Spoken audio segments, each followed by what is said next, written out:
Hey guys, welcome back to my YouTube channel. आज हम video start करने से पहले मैं आप सबको एक रिक्वेस्ट करना चाहूंगी। प्लीज कमेंट कीजिए आपको किस सब्जेक्ट की वीडियोस चाहिए, ताकि मैं उसी सब्जेक्ट की वीडियोस अपलोड कर सकूं। ठीक है, ट्राई करूंगी कि मैं पहले उन्हीं की ही वीडियोस को अपलोड कर पाऊं। ठीक है, अगर आपके पास ऐसा है कि आपके पास सब्जेक्ट नहीं है, ठीक है, तो काफी बार ऐसा होता है कि आपको अगर पता है कि ये क्वेश्चन ज्यादा इंपॉर्टेंट है और बहुत बार रिपीट पे आ चुका, तो आप क्वेश्चन भी लिख सकते हो। तो मैं उस क्वेश्चन को भी ट्राई करूंगी कि पहले मैं उस क्वेश्चन को ही अपलोड कर पाऊँ। ठीक है, आप प्लीज करिए। आज का भी जो टॉपिक है वो भी आपके ही कमेंट पे आप ही लोगों ने बोला था कि मॉडर्न अकाउंटिंग का क्वेश्चन अपलोड कीजिए। ठीक है, तो इसीलिए मैं मॉडर्न अकाउंटिंग का लाई हूँ। मैं मॉडर्न अकाउंटिंग का इसलिए थोड़ा लेट लाती हूँ बिकॉज ना मॉडर्न अकाउंटिंग के मैंने जब क्वेश्चन देखे ना, तो वो ज्यादातर क्वेश्चन ऐसे है कि मेजरमेंट्स पूछ लिए, रिकॉग्नाइजेशन पूछ लिया या परफॉर्मा पूछ लिया। तो उन्होंने ज्यादा सर ना ऐसे पूछे हैं। तो वो कहीं ना थोड़ी सी ज्यादा सी चीजें ना रटने की होती है, तो उनको कहीं ना कहीं एक्सप्लेन करना थोड़ा सा डिफिकल्ट होता है। तो वो कहीं ना कहीं टाइम ले लेता है, इसीलिए मेरे को बनाने में और उसको एक क्रिएट करने में कि भाई मैं इसको कैसे वर्ड्स को इजी वे में एक्सप्लेन करूँ या ऐसे एक्सप्लेन करूँ कि आपको भी इजी लगे, तो मेरे को बहुत थोड़ा टाइम लग जाता है, टाइम कंज्यूमिंग हो जाता है। इसीलिए मैं बाकी सब्जेक्ट जल्दी ला देती हूँ बिकॉज वो जल्दी जल्दी हो जाते हैं, बट इसको टाइम लगता है।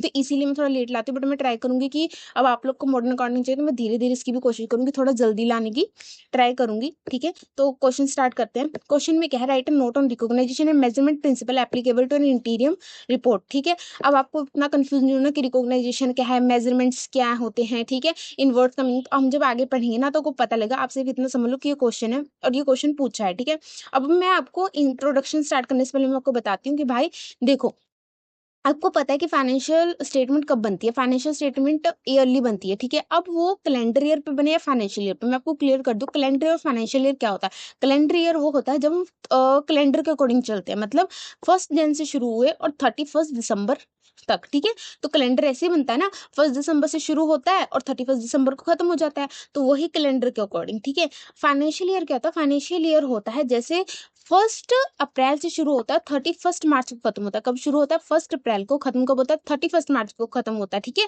और फाइनेंशियल ईयर में ज्यादा से जैसे टैक्स हो गए या गवर्नमेंट के कोई वर्क है तो वो सब फाइनेंशियल ईयर पे ही होते हैं। ठीक है, बट कंपनी के पास ऑप्शन होता है वो किस बेसिस पे अपना फाइनेंशियल स्टेटमेंट बनाती है, वो बना सकती है। ठीक है, तो अब देखो, अब आपको ये तो पता है कि फाइनेंशियल स्टेटमेंट ईयर के एंड में बनती है, चाहे वो कैलेंडर ईयर हो चाहे फाइनेंशियल ईयर हो, कि ईयर के एंड में बनेगा। पर काफी बार ऐसे होता है कि हमें कुछ डिसीजंस जो स्टार्ट हुआ है, ठीक है, एयर स्टार्ट हुआ है, एयर स्टार्ट होते ही 3 मंथ के अंदर लेना पड़ गया हमको डिसीजन, या हमें 6 मंथ के अंदर लेना पड़ गया, या हमें जरूरी थोड़ा ना कि भाई आप सारे डिसीजन एंड में ही लोगे। काफी बार ऐसा होता है कि हमें डिसीजन बीच में लेना पड़ता है, तो आप कैसे लोगे, आपके पास फाइनेंशियल स्टेटमेंट है ही नहीं, आप 6 महीने का वेट कैसे कर पाओगे। आप वेट करोगे भाई 6 महीने और रुक जाते हैं, फिर 6 महीने के बाद तो ईयर एंड हो जाएगा, फिर फाइनेंशियल स्टेटमेंट, फिर डिसीजन। नहीं, ये कहीं ना कहीं प्रॉब्लम क्रिएट करी थी। अब इस प्रॉब्लम का सोल्यूशन क्या निकला, इस प्रॉब्लम का सोल्यूशन निकला इंटीरियम फाइनेंशियल रिपोर्ट। ठीक है, अब हम पढ़ते हैं इंट्रोडक्शन, अब आपको थोड़ा सा क्लियरिटी से समझ आएगा। ठीक है, अब इंटीरियम फाइनेंशियल रिपोर्ट क्या होता है, provide financial information for a period shorter than a full financial year. लिखा है ना कि भाई इंटीरियम फाइनेंशियल रिपोर्ट वो है कि वो भी फाइनेंशियल इंफॉर्मेशन प्रोवाइड करिए, बट किससे, शॉर्टर देन पीरियड, मतलब फाइनेंशियल फुल फाइनेंशियल ईयर से पहले आपको प्रोवाइड कर दे रही है, जैसे कि सच एस क्वार्टरली और हाफ ईयरली रिपोर्ट। ठीक है, अब भाई जैसे अब आप बोल रहे थे कि हाफ ईयरली, अब आपको कोई डिसीजन लेना पड़ेगा कि भाई मैं, अब मेरे को डिसीजन अब मिड में लेना पड़ गया, ईयर के मिड में लेना पड़ गया। तो अब देखो, मिड में आपको डिसीजन लेना पड़ गया तो इंटीरियम फाइनेंशियल रिपोर्ट इशू हो रही है, 6 महीने के बाद तो इंटीरियम फाइनेंशियल रिपोर्ट शुरू हो रही है ना। तो अब तब डिसीजन ले लो, इंटीरियम फाइनेंशियल रिपोर्ट को ले लो। मतलब इंटीरियम फाइनेंशियल रिपोर्ट क्या होती है, वो फाइनेंशियल फुल फाइनेंशियल स्टेटमेंट जो हम आखिर में बनाते हैं उससे पहले उनका बेसिस होता है, वो चाहे क्वार्टरली बेसिस पे हो चाहे हाफ ईयरली बेसिस पे, उसके बहुत से बेसिस, किसी भी बेसिस पे वो अपना इशू करती रहती है बीच बीच में, ताकि जैसे कोई भी जिनको डिसीजन लेना उसके बेसिस पे डिसीजन ले सके। अब यहाँ मैं आपको क्लियरली बताती हूँ। हाफ ईयरली रिपोर्ट पहले देखिए क्या होता है। हाफ ईयरली रिपोर्ट्स कैसे कि अब 12 महीने का तो पूरा साल होता है, ठीक है, उसमें हाफ ईयरली है तो मतलब वो 2 बार रिपोर्ट बनेगी। कैसे, हाफ कैसे होता है 12th का, 6 महीने, तो पहले क्या होगा, पहले के 6 महीने निकल के एक बार रिपोर्ट बनेगी, फिर 6 महीने निकल के फिर दूसरी बार रिपोर्ट इशू होगी। ठीक है, तो मतलब 2 बार रिपोर्ट इशू होगी। अब क्वार्टरली में ना काफी लोगों को एक कंफ्यूजन, पता है क्या रहती है, लोग क्वार्टरली सुनते हो सोचते हैं क्वार्टरली, सबको पता है कि क्वार्टरली मतलब 4 पार्ट, तो सब लोग पता है कैसे सोचते हैं कि क्वार्टरली का मतलब ये हो गया कि हमने एक जैसे स्टार्ट हुआ ईयर, ठीक है, तो स्टार्टिंग में पहले 4 मंथ छोड़े, फिर हमने रिपोर्ट की, फिर हमने 4 मंथ छोड़े, फिर हमने रिपोर्ट की, हमने फिर 4 मंथ छोड़े, फिर रिपोर्ट की। ये गलत है, ये क्वार्टरली नहीं है। क्वार्टरली क्या होती है? क्वार्टरली का मतलब होता है कि ईयर स्टार्ट हुआ, हमने 3 मंथ छोड़े, फिर हमने रिपोर्ट की, 3 मंथ छोड़े, फिर हमने रिपोर्ट की, फिर 3 मंथ, फिर रिपोर्ट की। ऐसे क्या होगा? एक ईयर में 4 बार रिपोर्ट होगी। तो जब 4 बार रिपोर्ट होगी तो उसको बोलते हैं क्वार्टरली, ठीक है? जब आप 4-4 महीने छोड़ के करते हो ना रिपोर्ट, तब वो 3 बार रिपोर्टिंग होती है, तो वो क्वार्टरली नहीं होती, ठीक है? तो यहाँ ध्यान रखना क्वार्टरली क्या होता है, ठीक है? तो अब आगे देखते हैं कि भाई IAS 34 interim financial reporting provide guidance on the recognisation and measurement of income, expense, asset, liberty in this report. वही बोला है कि भाई इंटीरियम फाइनेंशियल रिपोर्टिंग किसके अंदर है? IAS 34 के अंदर है, ठीक है? ये क्या होती है? कुछ गाइडेंस प्रोवाइड करती है, जैसे रिकॉग्नाइजेशन और मेजरमेंट को लेके, ठीक है?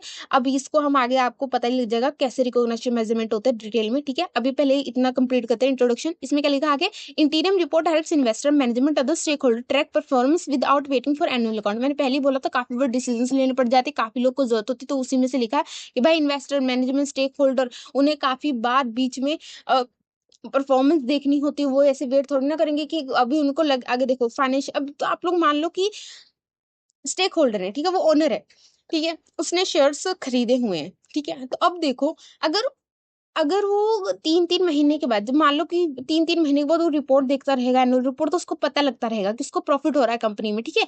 अभी वो क्या करेगा? अब वो 3 मंथ के बाद अगर कंपनी को लॉस हो गया पहले के ही 3 मंथ में, तो उसको पता लग जाएगा। वो क्या करेगा? अपना शेयर विथड्रॉ कर लेगा, ठीक है? वो क्या होगा? उसका घाटा कम होगा। अब वही सोचो कि अगर वो इंटीरियम फाइनेंशियल रिपोर्ट इशू ही नहीं होगी, सीधा 12 महीने के बाद होगी, तो सोचो वो कंपनी घाटे में चली जा रही। जब तक वो 12 महीने होंगे तब तक तो शेयर होल्डर कंगाली हो जाएगा, इतने घाटे में चला जाएगा।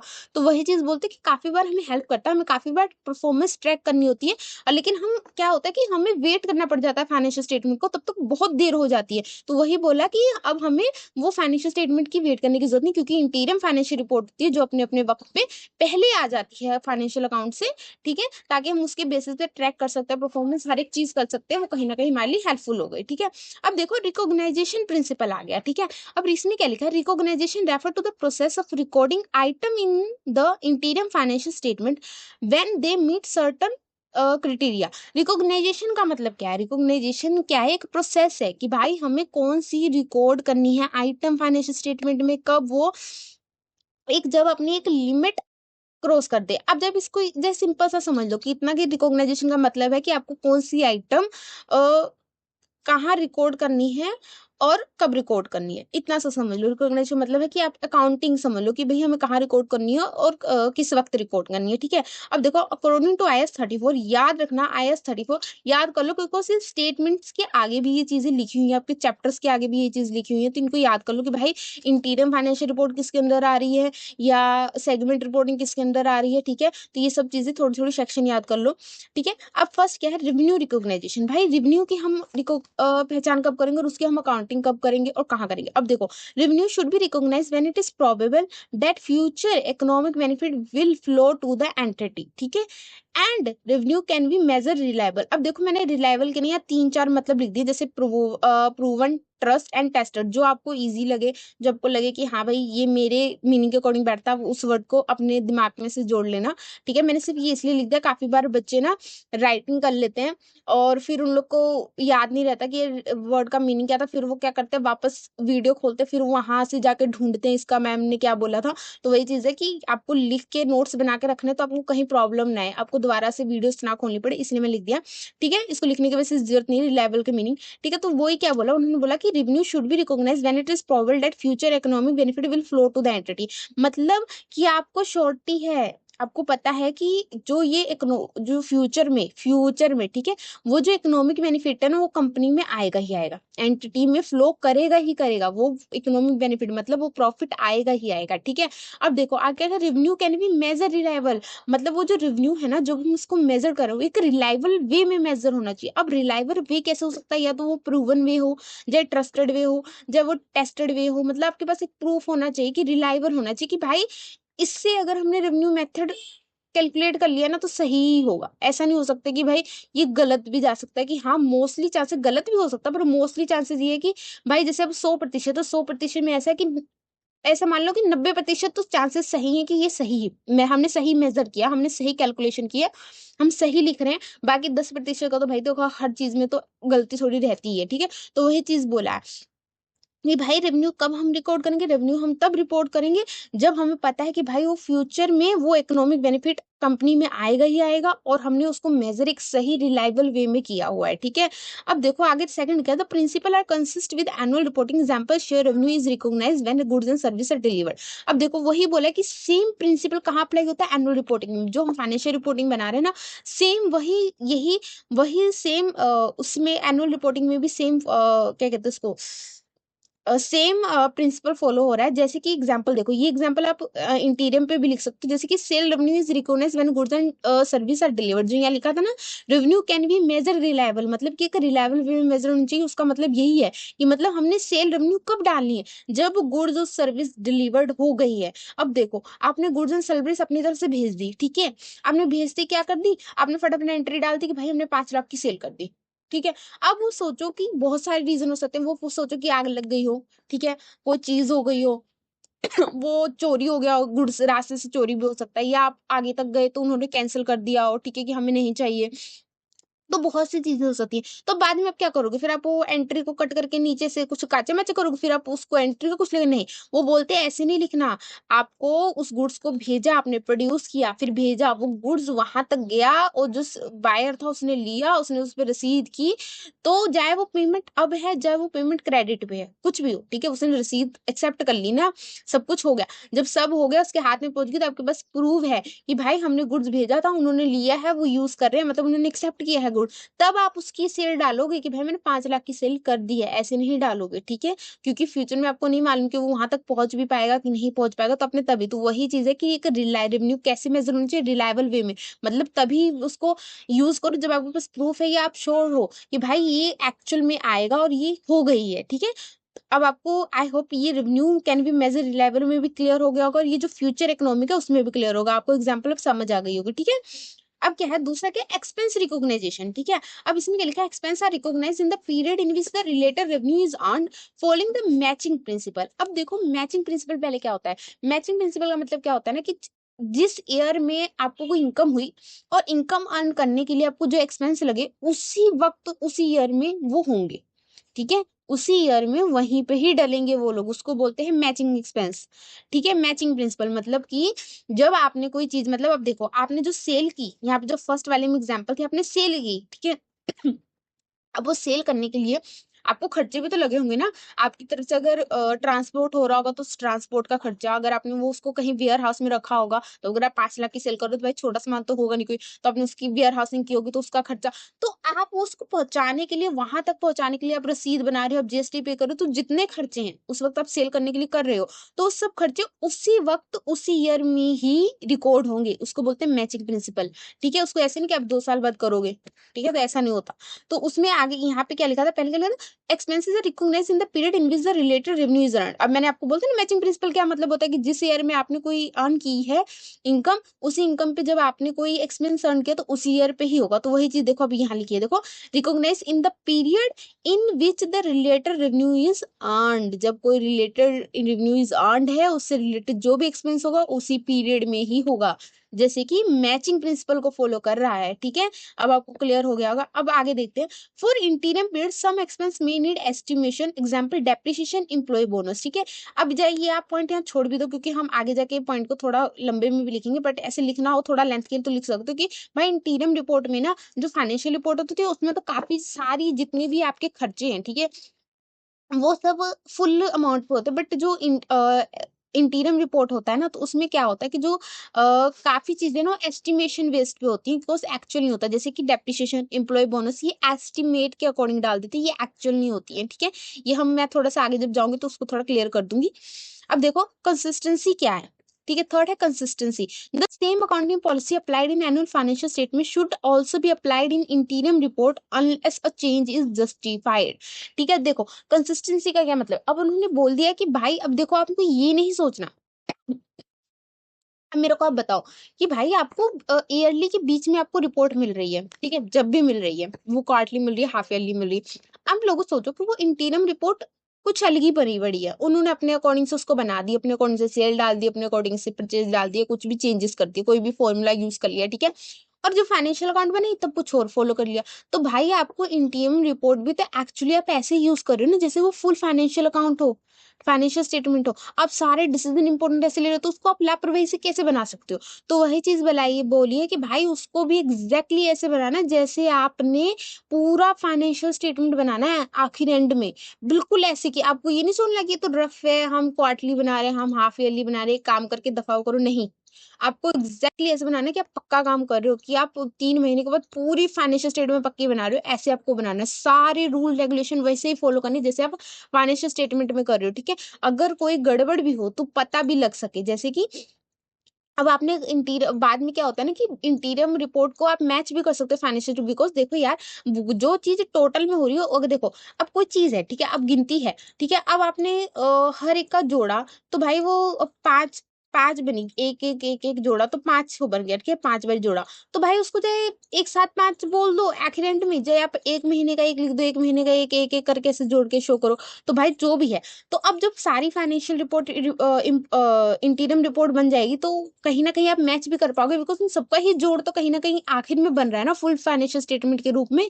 तो वही चीज है। लेकिन आप इसमें चेंज कर सकते हो अगर जैसे कोई बहुत ज्यादा जरूरी है, ऐसा नहीं कि इसमें बिल्कुल चेंज नहीं हो सकते, चेंज हो सकते हैं, बट आपको वो चेंज जस्टिफाइड करना होगा, आपको बताना होगा कि आपने ये चेंज क्यों किया है, आपने चेंज क्यों लिखा है। जब ये ऐसा नहीं, आप फाइनेंशियल फुल फाइनेंशियल स्टेटमेंट बनाते थे तो अपने इंटीरियर में क्यों बनाया, तो आप उसका रीजन दोगे, आप उसको जस्टिफाइड करोगे, ठीक है भाई ये रीजन है कि ये चेंज करना पड़ गया हमें, ये वो करना, क्योंकि हमने काफी चीजें एडजस्टमेंट करनी पड़ती है इंटीरियर फाइनेंशियल रिपोर्ट में, ठीक है। तो उसकी जस्टिफाइड देनी पड़ेगी। तो अब देखो आगे क्या लिखा, मेटेरियलिटी और relevance, only item significant to user decision and need recognition immaterial item में बी एग्रीगेटेड और omitted टू सिंप्लीफाई रिपोर्टिंग, ठीक है। वही चीज बोलिए कि भाई आपको सिर्फ इसमें इंपॉर्टेंट चीजें डालनी है, कि भाई जो चीजें आपको लगता है कि बहुत ज्यादा जरूरी है डिसीजन के लिए, आपको वो चीजें डालोगे। जो आपको लगता है कि इंपॉर्टेंट नहीं है, वो बेकार है, आप उसको छोड़ भी सकते हो, या आप उसको मतलब डालने से छोड़ भी सकते हो और भूल भी सकते हो। मतलब नॉर्मल से एक रिपोर्टिंग में डाल देना कि कोई खड़ा कैसे नॉर्मल से ऐसे बोल दिया बस, आपको जरूरी इतना प्रूवन उवन के साथ डालने की जरूरत नहीं है, ठीक है।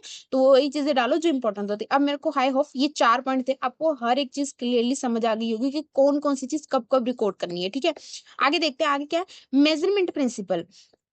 देखो मेजरमेंट प्रिंसिपल्स क्या होते हैं, अब देखो measurement refer to how asset liberty income and expense are quantified. Quantified का मतलब क्या है, ये देखो मैं लिखा है how to determine the value, मतलब कि जो एसेट है, लिबर्टीज है, इनकम है, एक्सपेंस, उन्हें कैसे क्वांटिफाइड करें, मतलब उन्हें कैसे हम डिटरमाइन करें उनकी वैल्यू को। अब हमने यहाँ तो देख लिया कि इनकम कैसे डालनी है, ठीक है, यहाँ पे तो हमने देख लिया इनकम कैसे डालनी है, एक्सपेंस कब डालना है, ठीक है। अब ये तो हमने देख लिया, पर हमें ये भी तो देखना है कि भाई वो वैल्यू कैसे डिटरमाइन करें कि कितनी वैल्यू डालनी है, कितनी नहीं डालनी है उसकी, ठीक है।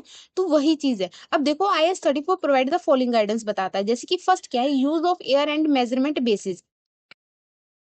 पहले क्या बोल रहा है कि use of air and measurement basis, जैसे कि interim report generally use the same measurement basis as annual financial statement, ठीक है। मैंने आपको पहले ऊपर भी ये देखो हमने देखा था ना कंसिस्टेंसी में कि भाई सेम पॉलिसी फॉलो करता है, सेम। तो वही है कि भाई जब आप मेजरमेंट भी लगा रहे हो तो सेम प्रोसीजर फॉलो करोगे ना, जो फाइनेंशियल स्टेटमेंट फॉलो कर रहा तो वही सेम मेथड्स आप फॉलो करोगे, उनको उनकी एंट्रीज डालने में, उनकी कैलकुलेशन करने में, ठीक है, सेल कितनी हुई या मशीनरी की अमाउंट कितनी डालनी है, ठीक है, सेल की कितनी डालनी है, परचेस की कितनी डालनी है, ठीक है। तो वो सब आप उसी बेसिस पे डालोगे, ठीक है। अब एग्जांपल कैसे होता है, हिस्टोरिकल कॉस्ट, देखो मैंने ब्रैकेट में ना थोड़ा सा शॉर्ट करके लिख दिया ताकि आपको याद रहे। इसको जाए आप एग्जाम में मतलब ना सिर्फ ऐसे नाम लिख देना। अब जैसे हिस्टोरिकल कॉस्ट क्या होता है, ओरिजिनल कॉस्ट, मतलब कि इसको ओरिजिनल कॉस्ट भी बोलते हैं, कि जितने की खरीदी उतने की ही डाल दी। जैसे मैंने कोई मशीनरी खींची, वो 5 लाख की थी, 5 लाख ही मैंने मशीनरी लिख के 5 लाख की ही एंट्री डाल दी, मतलब फुल अमाउंट पे डाल दी। फेयर वैल्यू क्या होता है कि भाई हमने करंट मार्केट के अकॉर्डिंग डाली, कि जैसे कि अभी मान लो मैंने मशीनरी खरीदी थी 2-3 मतलब मान लो कि 1 साल पहले खरीदी थी, तब मेरे को 5 लाख की पड़ी थी, ठीक है। अब मान लो कि उसकी वैल्यू घट गई होगी या बढ़ गई होगी, मेरे को नहीं मालूम। तो अब जो उसकी करंट मार्केट वैल्यू, अब चाहे घट गई हो चाहे बढ़ गई हो, उसके अकॉर्डिंग हम डालेंगे कि भाई अब उसकी वैल्यू के अकॉर्डिंग हम डालेंगे। चाहे वो मान लो तो तब 5 लाख की थी, अब वो मान लो कि घट गई होगी, तो ये मान लो कि 4 लाख की रह गई, तो हमने अब कितनी वैल्यू डाली, हमने 4 लाख डाल देनी मशीनरी बोल के, ठीक है। अब क्या है आगे क्या है, और अमोर्टाइजेशन कॉस्ट, अमोर्टाइजेशन कॉस्ट का मतलब क्या होता है, विद टाइम मेक एडजस्टमेंट, मतलब कि वो क्या कहती है, वक्त पहले तो एंट्री इतनी डाल दी पर वक्त के साथ एडजस्ट करने लग जाती है। जैसे कि अब देखो मैंने 1 साल पहले तो मशीनरी खरीदी थी 5 लाख की, मैंने 5 लाख डाल दिया कि भाई मैंने 5 लाख की मशीनरी खरीदी। फिर मैंने देखा कि भाई 1 साल के बाद तो उसकी मशीनरी की वैल्यू कट हो गई, तो मैंने क्या किया 1 लाख माइनस करके उसको एडजस्टमेंट करके लिख दी कि भाई 4 साल की वैल्यू रह गई, ठीक है। अगली बार अगर मशीनरी की वैल्यू बढ़ गई, कोई भी रीजन हो, घट गई, बढ़ गई, तो हम फिर उसकी बार उसकी एंट्री एडजस्ट कर देंगे वक्त के साथ। तो वही है कि डिपेंडिंग ऑन अकाउंटिंग पॉलिसी, भाई की अकाउंटिंग पॉलिसी के अकॉर्डिंग, ठीक है। अब मैं आपको एक और चीज बता दूं, अब आपके क्वेश्चन आया होगा कि भाई ये अब जो फाइनेंशियल स्टेटमेंट बनता है या जो इंटरम रिपोर्टिंग बनता है वो किस बेसिस पे बनता है, कि historical cost, fair value, model. मैं आपको बता दूं कि सबका मिक्स्ड बनता है। फाइनेंशियल स्टेटमेंट का भी देखना मिक्स बनती है। जो आपकी मशीनरी होती है वो आपकी हमेशा हिस्टोरिकल कॉस्ट पे होती है, ठीक है, हिस्टोरिकल कॉस्ट पे रिकॉर्ड होती है, ठीक है। तो काफी ऐसे जैसे शेयर्स होते हैं तो आपके फेयर वैल्यू पे रिकॉर्ड होते हैं, ठीक है। तो आप वो सबका मिक्सचर है, आपका फाइनेंशियल स्टेटमेंट उसमें सब कुछ आता है, तो वो सब कुछ पहले से ही मेंशन होता है कि भाई ये चीज आपको इस चीज पे रिकॉर्ड करनी है, ये वाली चीज आपको इस रिकॉर्ड पे रिकॉर्ड करनी है। तो आपको इतना डिटेल में पढ़ने की जरूरत नहीं है, ठीक है। तो हम उतना ही पढ़ेंगे जितना हमारे लिए इनफ है, हमें 60 मार्क्स में लिखना है, ठीक है। अब आगे देखो, सेकंड क्या है, एस्टिमेशन ऑफ इंटीरियम पीरियड। अब हमें इंटीरियम पीरियड का एस्टिमेशन कैसे लगाना है, देखो सर्टेन आइटम्स में required estimation because annual figure are not yet available, example include depreciation, amortisation, provision for doubtful debt, employ benefit, tax expenses. अब देखो, अब मैंने आपको ऊपर बताया था ना कि ये यहाँ पे देखो, यहाँ लाइन लिखी थी ना, for financial interim period some expenses may need estimation, वही वाली चीज है कि भाई कि कुछ चीजें इंटीरियम पीरियड में हमें कुछ चीजें एस्टिमेशन पे लेनी पड़ती है, क्यों, क्योंकि हमारे पास एनुअल फिगर नहीं होता। एनुअल फिगर कब निकलता है, एंड में ईयर के। तो वही चीज मिली, अब जैसे कि depreciation, doubtful debt, employ benefit, tax हो गया, बोनस हो गया। बिकॉज देखो बोनस कब मिलेगा, अब मेरे को आप अज्यूम करो, बताओ बोनस कब मिलता है। बोनस उसे मिलता है जो पूरे साल अच्छा काम करता है, ठीक है, पूरे साल अच्छा काम कर रहा है। तो अब मेरे को बताओ कि इंटीरियम रिपोर्ट तो पूरे साल पे बनती है, इंटीरियम रिपोर्ट कब बनती है, 3 महीने के बाद बनती है, 6 महीने के बाद बनती है। तो आप मेरे को बताओ कि आपने क्या किया, आपने देखा कि 3 महीने बाद यार ये काम बहुत अच्छा कर रहा है 3 महीने में, आपने क्या किया, आपने उसको एनुअल बोनस का पूरा लिख दिया, ठीक है, कि भाई इसको बोनस पक्का। और पता लगा 3 महीने के बाद वो काम ही नहीं कर रहा, वो तो सुस्ती पड़ गया, वो तो सो ही रहा है, वो उसका कोई रिपोर्ट ही नहीं अच्छी आ रही, वो छुट्टी पे चला गया, जाए बीमार हो गया। तो अब आप क्या करोगे, आप फिर से दोबारा बनाओगे, फिर उस पर कुछ लिखोगे, फिर इससे कितनी कंफ्यूजन क्रिएट होगी, राइट। जब आप फाइनेंशियल फुल बनाओगे तो कितनी कंफ्यूजन क्रिएट होगी, क्योंकि आपको समझ ही नहीं आएगा। तो वही चीज उन्होंने बोला कि भाई एस्टिमेट लगा लो कि भाई आपको एंड में दे रहा है उसको बोनस, अगर वो 3 महीने काम कर रहा है तो आप 3 महीने का अनुमान लगा लो कि भाई अगर पूरे साल काम करेगा तो ठीक है, अगर 3 महीने पूरे साल का जैसे बोनस अगर मान लो कि 1 लाख उसको मिल रहा है, वैसे तो मिलता नहीं किसी को, अगर मिल जाए तो अच्छी बात है, पर जैसे 1 लाख मिल रहा है तो उसका 3 महीने की निकाल दो कि भाई 3 महीने में इतना मिल सकता है उसको। फिर अगर अगले 3 महीने काम नहीं कर रहा तो उसको भाई बोनस नहीं मिलेगा, वो उसमें मत डालो। तो ऐसे ऐसे करते हो, कुछ एस्टिमेट लगाने पड़ते हैं। जैसे डेप्रिसिएशन, वो भी आपकी साल पे ही निकलती है, डेप्रिसिएशन के जितने भी मेथड है वो सब ईयरली कैलकुलेटेड के हैं, ठीक है। बस आप उसको मल्टीप्लाई 4 से थोड़ा कर देते हो, पॉइंटों में निकल जाता है, ठीक है। एस्टिमेट लगा लिया, एस्टिमेट वही मेथड होता है जैसे टैक्स, टैक्स भी कब निकलता है, आपकी साली जब साल में कितनी सेल होगी, कितनी रेवेन्यू, उसके बेसिस पे आपको टैक्स देते हो ना। तो आप कैसे दे सकते हो, क्या पता आपको टैक्स देना ही ना पड़े। तो वही चीज है कि भाई कुछ चीजें आपको सिर्फ एस्टिमेशन पे जानी पड़ती हैं। आप अगर इनको नहीं डालोगे ना तो कहीं ना कहीं फाइनेंशियल स्टेटमेंट रॉन्ग हो जाएगी, आपको डालनी है, बट आप थोड़ा सा एस्टिमेट में डाल दो, अपने अकॉर्डिंग बेस्ट ट्राई करो कि इतनी फिगर बन सकती है, ठीक है। तो वही चीज है। अब देखो थर्ड क्या है, seasonality adjustment for business with seasonal variation, revenue and expense may be analysed और adjusted to reflect interim for performance value. मैं आपको ना एक चीज बताती हूँ, अब इसका शुरू करने से पहले मैं आपको एग्जांपल बताती हूँ। आप अज्यूम करो कि आपने एक इंटीरियम रिपोर्टिंग देखी, ठीक है, वो 3 महीने मान लो कि वो 6 महीने की थी, ठीक है, 6 महीने की थी। उसमें वो कब की कैलकुलेशन थी, जून से मान लो कि शुरू हुई थी, जून जुलाई अगस्त सितंबर अक्टूबर नवंबर तक चली, चलो नवंबर तक, मतलब वो जून से शुरू हुई और नवंबर तक वो चली, ठीक है। यहाँ तक कि उसने इंटीरियम रिपोर्टिंग की थी। अब आपने उसमें क्या देखा कि यार जून जुलाई में तो सेल बहुत ज्यादा है, मतलब ये 2 महीने तो एकदम, मतलब मान लो कि तगड़ तोड़, मैं तीन, चलो 2 महीने छोड़ो, 3 महीने मान लो कि जून जुलाई अगस्त, कि 3 महीने में तो इतनी सेल हो रही है, इतनी सेल की पूछो मत। उसके बाद क्या हुआ, 3 महीने तो सेल ही नहीं हो रही। तो आप उस फाइनेंशियल स्टेटमेंट को देखोगे यार, इंपॉर्टेंट में, तो आप क्या सोचोगे, आप सोचोगे यार ये तो बड़ा बेकार धंधा है, तो 3 महीने ही चला, 3 महीने के बाद ये तो घाटे में जा रहा है, बंद ही हो गया। अब मैं आपको एक ट्विस्ट बताती हूँ, अब मैं आपको ये बताती हूँ कि भाई ये जो फाइनेंशियल रिपोर्टिंग थी ना, ये जिसकी थी वो आइसक्रीम की थी, मतलब ये जो सेलिंग हुई है, ये जो परचेजिंग, ये सब आइसक्रीम से रिलेटेड है। अब आप सोचो, अब अब आपके दिमाग में क्या आएगा, यार जून जुलाई अगस्त मतलब सेल तो बहुत ज्यादा हो रही, क्यों? क्योंकि यहाँ वक्त पे गर्मियां होती हैं। अक्टूबर नवंबर दिसंबर में क्या धीरे धीरे बारिश होनी शुरू हो गई, फिर ठंड बढ़ने लग गई, तो लोग आइसक्रीम खरीदना बंद कर देते हैं। ठीक है, तो अब आप क्या आएगा, नहीं भाई धंधा सही है बट इसका मौसम नहीं है। काफी चीजें ऐसी होती है, जैसे अभी वुलन क्लॉथ देख लो, ठीक है। अब वुलन क्लॉथ सर्दियों में बिकेगा ना यार, गर्मियों में कौन उसकी सेल करेगा? मतलब 6 महीने वो बिकेंगे, 6 महीने नहीं बिकेंगे। तो वो कोई घाटे का बिजनेस नहीं है, बट वो उनकी सीजनलिटी ऐसी है। बट अब वो ऐसे थोड़ी ना कि भाई वो 6 महीने पे ही फुल फाइनेंशियल स्टेटमेंट, नहीं। फुल फाइनेंशियल स्टेटमेंट कब बनती है? 12th पे ही बनती है, मतलब 12 महीने के बाद ही बनती है। अब आपने क्या करना है, अब आप बनाओगे 12th मंथ पे, तो कितनी प्रॉब्लमेटिक होगी उसको बनाने में। ये आप कैसे लिखोगी, 6 महीने आपका सेल और 6 महीने आपका घाटा घाटा, ऐसे नहीं होता। तो वही चीज यहाँ पे बोली कि भाई हमें कुछ सीजनलिटी एडजस्टमेंट करने पड़ते हैं जब हम इंटीरियम फाइनेंशियल रिपोर्टिंग बना रहे हैं, मतलब कि हमें उसमें कुछ एडजस्टमेंट करनी पड़ती है। अब उसकी एडजस्टमेंट करने के बहुत से मेथड हैं, ठीक है, हमें इतना पढ़ने की जरूरत नहीं है। मैं आपको एग्जाम्पल के तौर पे एक एडजस्टमेंट का मेथड बताती हूँ जो बहुत ईजी है और आपको समझ आ जाएगा, ठीक है।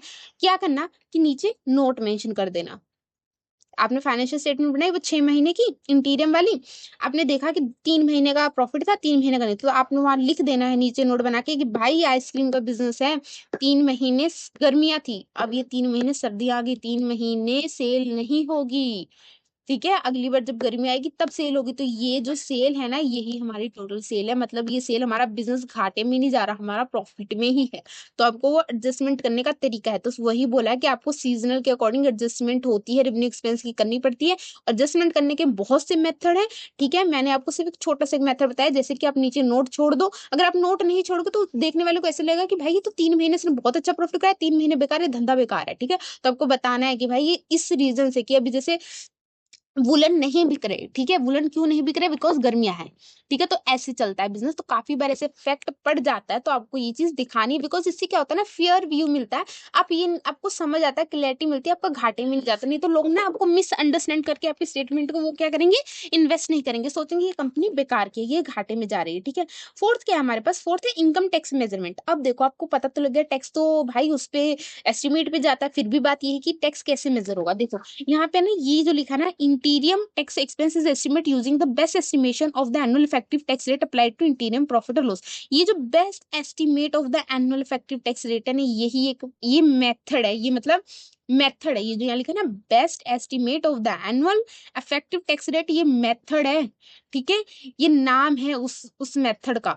इसी मेथड पे एस्टिमेशन होती है कि भाई इतना टैक्स लग सकता है, ठीक है। और ये एस्टिमेशन करने का आगे फॉर्मूला उनमें तो हमें करने की जरूरत नहीं, अब सिर्फ इतना लिखना कि भाई जो हम टैक्स इनकम टैक्स की हम जो एस्टिमेशन करते हैं, भाई आपको पता ही लग गया, ये ऊपर लिखा था ना कि भाई जो टैक्स एक्सपेंस है वो भाई हम एस्टिमेशन बेस्ड पे लगाते हैं, तो वही लिख देना कि भाई ये जो एस्टिमेशन बेस्ड रेट है किसकी बेस पे होता है, best estimate of annual effective rate के ऊपर हम वो लगाते हैं, ठीक है।